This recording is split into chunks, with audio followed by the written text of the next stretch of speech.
Hello everyone, welcome on my channel KD प्रयास academy. और आज की इस वीडियो में हम लोग सीटेट 2022 का 4 फरवरी का पेपर जो मैंने सीडीपी के अभी आपको लोगों को दिए हैं, और ये इसके बाद हम लोग आज 4 फरवरी के सारे पेपर जो है, मतलब सीडीपी हो गया, एसएसटी हो गया, हिंदी हो गया, इंग्लिश हो गया, जितनी भी चीज़ें पूछी गई हैं 5 सब्जेक्ट की, वो आपके साथ डिस्कस करेंगे। तो आज 4 फरवरी का पूरा पेपर हम लोग देखने वाले हैं। पेपर 2 है यह। इसमें हिंदी में जो पूछे गए थे, क्योंकि जो करंट के पेपर हुए हैं जैसे कि 2023 का और 2022 का, तो ये हमारे लिए बहुत इम्पॉर्टेंट हो जाता है कि कैसे कुछ प्रश्न पूछे गए थे। तो चलिए स्टार्ट करते हैं। और सीडीपी के पेपर जो 4 फरवरी को हुआ था वो ऑलरेडी अपलोडेड है, तो वो आप लोग जाके देख लीजिएगा प्लेलिस्ट से। प्रगति एवं प्रतियोगिता के इस दौर में भारत के प्रतिभा संपन्न युवा विदेशों की ओर भाग रहे हैं। भारतवर्ष वही देश है जहां नालंदा, तक्षशिला, विक्रमशिला जैसे विश्वविद्यालय थे और छात्र यहां उच्च शिक्षा प्राप्त करने आते थे। इन विश्वविद्यालयों में साधारण छात्रों का प्रवेश पाना भी असंभव था। आज उसी भारत के छात्र विदेशों की ओर पलायन कर रहे हैं।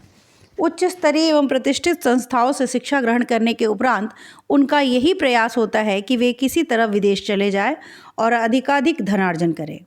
यह अत्यंत दुख की बात है कि जिन विद्यार्थियों पर देश की जनता का इतना धन खर्च होता है, उनसे देश को कोई लाभ नहीं होता। ऐसा लगता है जैसे औद्योगिक क्षेत्र में विकसित देशों के लिए काम करने वाले प्रतिभा संपन्न युवा भारत के खर्चे पर भारत में प्रशिक्षित होते हैं। याद आता है वह समय जब अंग्रेजों ने भारतीय राजाओं को चुग्गा डालना शुरू किया था। भारत के प्रतिष्ठित एवं संपन्न राज्यों में रेजिडेंसी बनाई गई। जानबूझकर राज्य में अव्यवस्था फैलाई गई जाती थी और मौका पाते ही राजा को राज्य से, शासन से बेदखल करके राज्य हड़प लिया जाता था। तो यहाँ पे जो क्वेश्चन पूछे गए हैं उनको एक एक करके देखेंगे। आपका जो ऑनलाइन पेपर होता है इसमें इस तरीके से दिया होता है, लेकिन ऑफलाइन पेपर में ये जो गद्यांश है इसके साथ साथ आपको सारे क्वेश्चंस एक साथ दिए होते हैं, जो कि आपके लिए सॉल्व करना इजी होता है ऑनलाइन के कंपेयर में, समय बचता है। तो क्वेश्चन देखेंगे, भारत के प्रख्यात विश्वविद्यालय कौन कौन से हैं। तो यहाँ पे नाम दिया हुआ है, इसीलिए कहा जाता है कि अगर आपको 90 नंबर सिक्योर करने हैं तो सबसे पहले आप सीडीपी करिए, जो कि आप जिसमें ज़्यादा मेहनत करनी है आपको, और उसके बाद आप हिंदी, क्योंकि हिंदी का एक चीज़ है कि आपके आंसर जो है ना यहीं पे होते हैं, इसलिए आपका ये अच्छा सही हो जाता है। जैसे कि भारत के प्रख्यात विश्वविद्यालय, तो यहाँ पे आपका नाम दिया हुआ है और इसी में से आपको क्या करना है, सर्च करना है, तो खोजना है, और आंसर जब आपके सामने है तो अब आप इतना तो कर ही लेंगे। तो इस तरीके से हमारे क्वेश्चंस ज़्यादा से ज़्यादा नंबर हमारे सही होने के चांसेस रहते हैं। दूसरे सब्जेक्ट में आपका अगर कॉन्सेप्ट क्लियर नहीं है तो आपका सही होने के चांसेस नहीं होते हैं। तो 90 नंबर अगर सिक्योर करना है तो बेस्ट मेथड यही है कि आप सीडीपी पहले करिए, फिर 2 लैंग्वेज के, और साथ साथ 30 क्वेश्चन के पास आप ओएमआर शीट भरते चलिए ठीक है। उसके बारे में हम डिटेल में बात करेंगे और किस तरीके से पेपर में आपको काम करना है कि आपके अच्छे मार्क्स आए, समय रहते आपका पेपर हो जाए, उस पर हम चर्चा करेंगे। लेकिन पहले ये पेपर देख लेते हैं। तो भारतवर्ष के प्रख्यात विश्वविद्यालय जो थे वो है नालंदा, तक्षशिला, विक्रमशिला, जैसा कि गद्यांश में दिया गया है। ठीक है, तो ऑप्शन नंबर 3 में यहाँ देखिए अगर, तो नालंदा, तक्षशिला, विक्रमशिला, ये आपका राइट आंसर हो जाएगा। 91 का option number 3 is the right answer. Question number 92 देखते हैं। और क्वेश्चन नंबर 92 कहा गया है कि शिक्षित युवकों के विदेश गमन का मुख्य कारण है अधिकाधिक धनार्जन की लालसा, पर्यटन की लालसा पूर्ति, आराम करने की छूट मिलना, या स्वदेश के प्रति प्रेम का अभाव।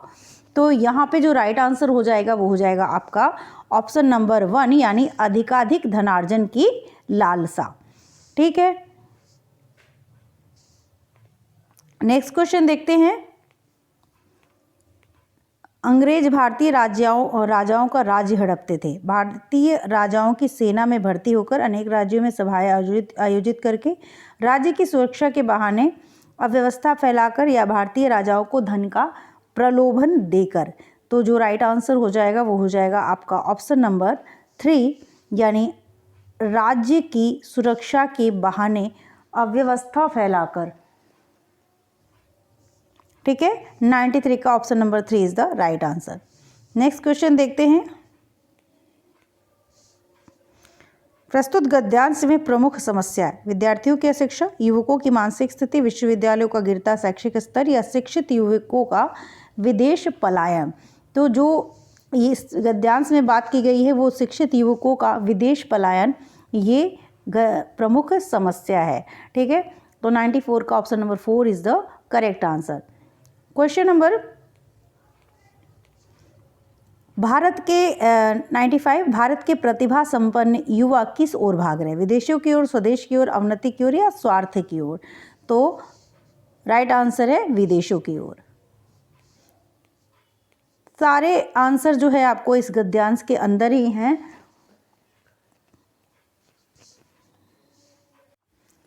चुग्गा डालना मुहावरे का अर्थ है भोजन देना, लगान देना, लालच देकर फंसाना या चुंगी देना। तो यहाँ पे चुग्गा देना मुहावरे का जो अर्थ है वो है आपका 96 का ऑप्शन नंबर 3, यानी लालच देकर फंसाना। ठीक है, क्वेश्चन नंबर 96 का option number 3 is the right answer.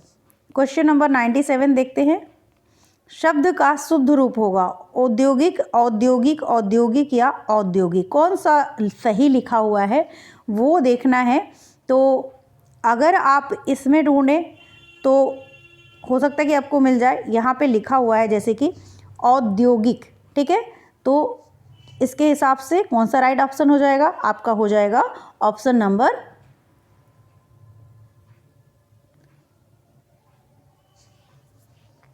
यहाँ पे जो लिखा हुआ है वो है, या शुद्ध रूप क्या होता है। तो यहाँ तो ये लिखा हुआ है, लेकिन अगर आप इसको भी अगर इस सही करके देखें तो आपका जो है राइट आंसर हो जाएगा वो हो जाएगा 97 का option number 2 is the right answer. ठीक है, ये वाला आपका सही होगा।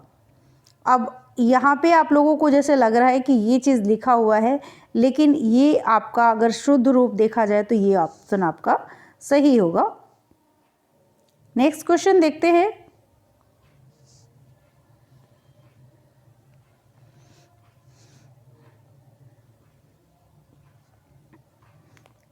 नेक्स्ट क्वेश्चन दिया हुआ है अधिकाधिक में संधि है। कौन सी संधि है? दीर्घ संधि, गुण संधि, यड़ संधि या वृद्धि संधि। तो अधिकाधिक में आपकी दीर्घ संधि है। 98 का option number 1 is the right answer.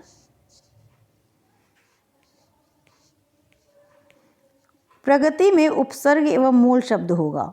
तो उपसर्ग क्या है प्रगति में और मूल शब्द क्या है वो बताना है। तो 99 का ऑप्शन नंबर 1 यहाँ पे करेक्ट हो जाएगा, प्र प्लस गति। ठीक है, तो उपरा उपसर्ग है और गति यहाँ पे मूल शब्द है। तो 99 का option number 1 is the right answer.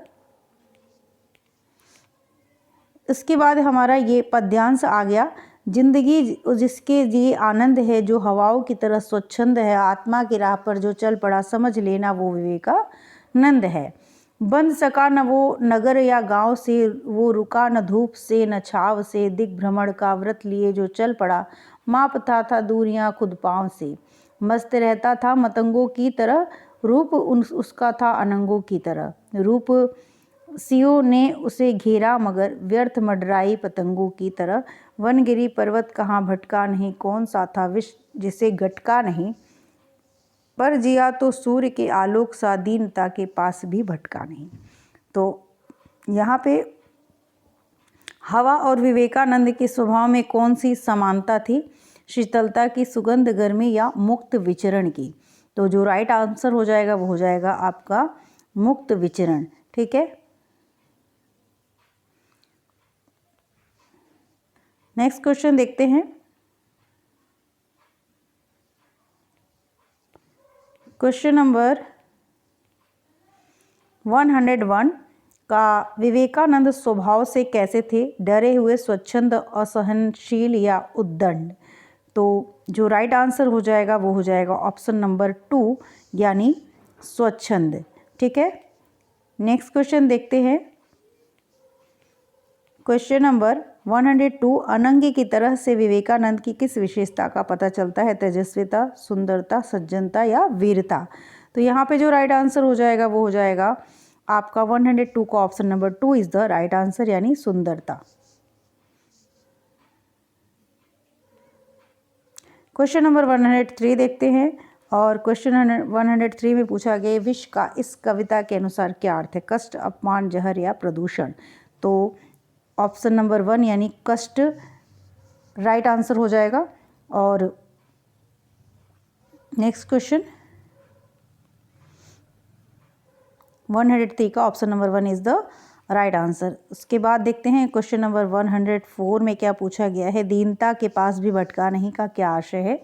वे दीनों से बात नहीं करते थे, वे दीनों को पास नहीं आने देते थे, या वे कभी दीनहीन नहीं थे, उन्होंने कभी दीनता का व्यवहार नहीं किया? तो जो राइट आंसर है वो हो जाएगा ऑप्शन नंबर 4 यानी उन्होंने कभी दीनता का व्यवहार नहीं किया। ठीक है, नेक्स्ट क्वेश्चन है, पर जिया तो सूर्य के आलोक सा रेखांकित वाक्य में कौन सा अलंकार है? रूपक, उपमा, अनुप्रास या यमक? तो यहाँ पे जो राइट आंसर हो जाएगा वो हो जाएगा ऑप्शन नंबर 2 105 का ऑप्शन नंबर 2 यानी उपमा अलंकार। नेक्स्ट क्वेश्चन, भाषा अर्जन। अब ये आपका शिक्षण शास्त्र आ गया, पेडागोजी के क्वेश्चंस आ गए हिंदी के, जो कि बहुत इंपॉर्टेंट होते हैं, इनको समझ के ही हमेशा प्रीवियस ईयर सॉल्व करना चाहिए। भाषा अर्जन के संदर्भ में बच्चों के लिए सर्वाधिक महत्वपूर्ण क्या है?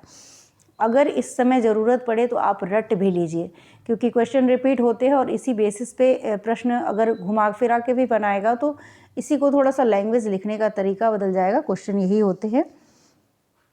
तो भाषा अर्जन के संदर्भ में बच्चों के लिए सर्वाधिक महत्वपूर्ण क्या है? डायरेक्ट आंसर की तरफ चलेंगे जो कि राइट आंसर होगा। इतना समय नहीं देना है, इस वजह से ये किया जा रहा है। तो 106 का ऑप्शन नंबर 2, बच्चों को एक दूसरे से अंतःक्रिया करने के मौके देना। तो भाषा अर्जन के संदर्भ में बच्चों के लिए सर्वाधिक महत्वपूर्ण क्या है? बच्चों को एक दूसरे से अंतःक्रिया करने के मौके देना। ठीक है, 106 का option number 2 is the right answer. Next question, निम्नलिखित में से कौन सा कथन राष्ट्रीय शिक्षा नीति 2020 को उल्लेखित नहीं करता है? तो नहीं करता है यहाँ पे पूछा गया है, और यहाँ पे जो राइट आंसर हो जाएगा वो हो जाएगा आपका ऑप्शन नंबर 1 यानी 107 का ऑप्शन नंबर 1 कहता है कि यदि बच्चों को उनकी मातृभाषा में पढ़ाया जाए तो वे दूसरी भाषाएं नहीं सीख पाएंगे। तो निगेटिव है, और यहाँ पे निगेटिव के बारे में ही पूछा गया है, तो ये आपका राइट आंसर हो जाएगा। ठीक है,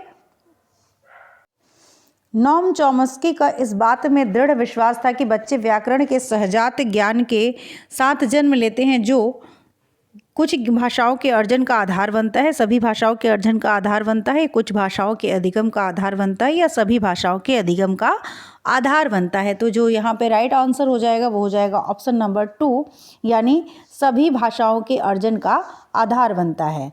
ठीक है, फटाफट से क्वेश्चंस देखेंगे। सही विराम, बलाघात और स्वर शैली का विकास एवं संवर्धन करने के लिए कौन सा विकल्प सर्वाधिक उपयुक्त है? बोधगम्यता, मौखिक अभिव्यक्ति, पठन या लेखन? तो 109 का ऑप्शन नंबर 2 मौखिक अभिव्यक्ति इज द राइट आंसर। ठीक है, क्वेश्चन नंबर 110, गीतिका मोबाइल मैनुअल में किसी विशिष्ट सूचना के लिए बहुत तेजी से पढ़ रही है। पठन के इस उपकौशल को किस नाम से जाना जाता है? आलोचनात्मक पठन, सरसरी तौर पर पठन, बारीकी से पठन या बॉटम अप पठन? तो 110 का ऑप्शन नंबर 2 यहाँ पे राइट हो जाएगा, यानी सरसरी तौर पर पठन कर रही है वो। ठीक है, क्वेश्चन नंबर 111, एक अध्यापक ने पुनः प्राप्ति सुधार हेतु अनुच्छेद पठन पर 2 प्रश्न तैयार किए। वह किस बात का आकलन करना चाह रही है? ज्ञान, समझ, अनुप्रयोग या विश्लेषण? तो जो यहाँ पे राइट ऑप्शन हो जाएगा वो हो जाएगा 111 का ऑप्शन नंबर 1 यानी ज्ञान। एक भाषा अध्यापक अपने विद्यार्थियों की आवश्यकता को ध्यान में रखते हुए गतिविधि या पाठ्य सामग्री में आवश्यक बदलाव करती है। यह क्या कहलाएगा? अभिग्रहण, अनुकूलन, मूल्यांकन या समीक्षा? तो यहाँ पे अनुकूलन इसका राइट आंसर हो जाएगा 112 का, option number 2 is the right answer. Question number 113 देखते हैं। एक अध्यापक होने के नाते आप कक्षा में विद्यार्थियों के बीच अंतःक्रिया को सुगम बनाने और प्रोत्साहित करने के लिए क्या कदम उठाएंगे? विद्यार्थियों को अधिक से अधिक प्रश्न पूछने के लिए प्रोत्साहित करेंगे, विद्यार्थियों से उनकी राय व सुझाव मांगेंगे, उन्हें पाठ्य सामग्री ऊंचे स्वर में पढ़ने के लिए कहेंगे, या आपके द्वारा बोले गए संवाद को दोहराने के लिए कहेंगे? तो 113 का यहाँ पे राइट आंसर हो जाएगा ऑप्शन नंबर 2, यानी विद्यार्थियों को उनसे उनकी राय व सुझाव मांगेंगे। नेक्स्ट क्वेश्चन, शिक्षार्थियों को क्रम से रखे गए चित्रों के आधार पर कहानी कहने के लिए कहा गया। साथ ही अध्यापक द्वारा दिए गए रूब्रिक पर भी ध्यान देने के लिए कहा गया। यह गतिविधि शिक्षार्थियों में किस कौशल को समुन्नत करेगी? श्रवण, वाचन, पठन या लेखन? तो 114 का ऑप्शन नंबर 2 यहाँ पे राइट हो जाएगा, वाचन। ठीक है। और अध्यापक ने कक्षा में ऐसा परिवेश सृजित किया है जिससे शिक्षार्थी वास्तविक जीवन से जुड़ा संप्रेषण, प्रामाणिक गतिविधियां, अर्थपूर्ण कार्य और बातचीत करने के विभिन्न अवसर प्राप्त करते हैं। अध्यापक किस विधि का अनुसरण कर रही है? संप्रेषणात्मक भाषा शिक्षण विधि, व्याकरण अनुवाद विधि, श्रव्य भाषिक विधि या विभिन्न दर्शनग्राही विधि? तो जो राइट आंसर हो जाएगा वो हो जाएगा आपका ऑप्शन नंबर 1, यानी संप्रेषणात्मक भाषा शिक्षण विधि। 115 का option number 1 is the right answer. Next question देखते हैं।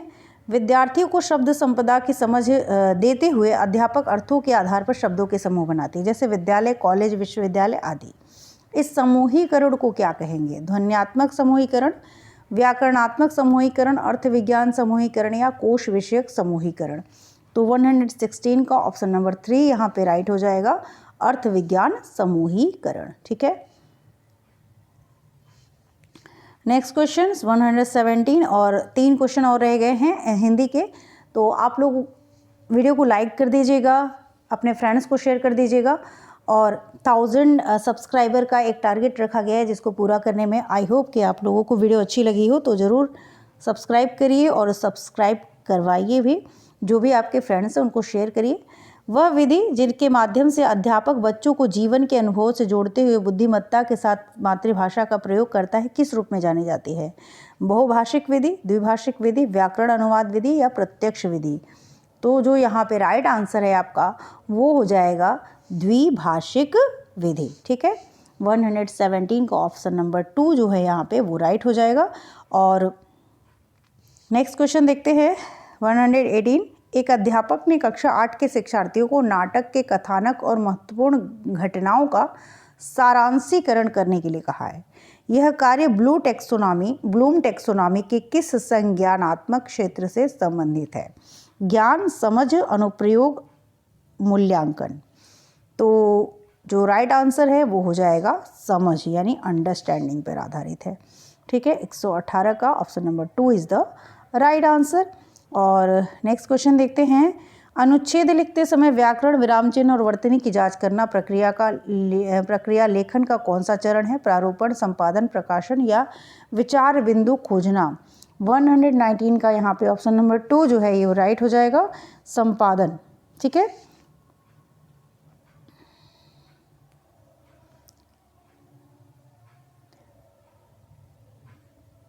संपादन 119 option number 2 is the right answer.